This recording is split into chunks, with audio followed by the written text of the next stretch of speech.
கொண்ட மலர்கள் மலர்ந்தது எனக்கு மதுரசம் அருந்தட்டுமா விடுகின்ற வரையில் முடிகின்ற வரையில் கவிதைகள் எழுதட்டுமா முத்தம் என்ற கடலில் முத்து குளிப்போமா அழகு அழகு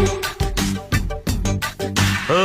நீ நடந்தால் நடையழகு அழகு நெருங்கி வரும் இடையழகு அழகு வேலெறியும் விழியழகு